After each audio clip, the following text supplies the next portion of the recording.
ভিডিওটা ছিল একটা ড্রোন ভিডিও, যেটা আপনারা দেখতে পেলেন ইনফোসিস ক্যাম্পাসে, যেটা নিউ টাউনে অ্যাকশন এরিয়া 3-তে হয়েছে।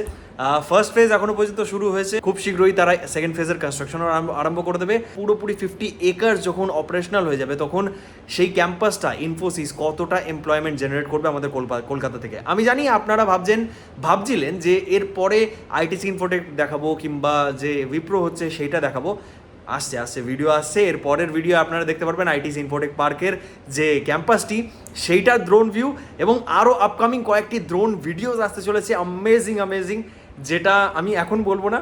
প্রত্যেকটা ড্রোন ভিডিওর শেষে আমি আপনাদেরকে এইরকম একটা ভিডিও দিয়ে নেক্সট ভিডিও কি আসতে চলেছে সেটা বলে দেবো। আজকের ভিডিওটা জানি শর্ট, কারণ শুধুমাত্র ইনফোসিসটাই আমি দেখেছি। কেমন লাগলো? যদি ভালো লেগে থাকে তাহলে অবশ্যই লাইক, শেয়ার অ্যান্ড সাবস্ক্রাইব করে যাবেন, এবং ইয়েস, যদি ফেসবুক থেকে দেখছেন তাহলে পেজটিকে ফলো করে যান। দেখা হচ্ছে আপনাদের সঙ্গে পরের এরকম একটা দুর্দান্ত ভিডিওতে। ততক্ষণ কি ভালো থাকুন, সুস্থ থাকুন এবং দেখতে থাকুন আপনার প্রিয় channel West Bengal with Rohit. Tata, bye, দেখা হচ্ছে নেক্সট ভিডিওতে।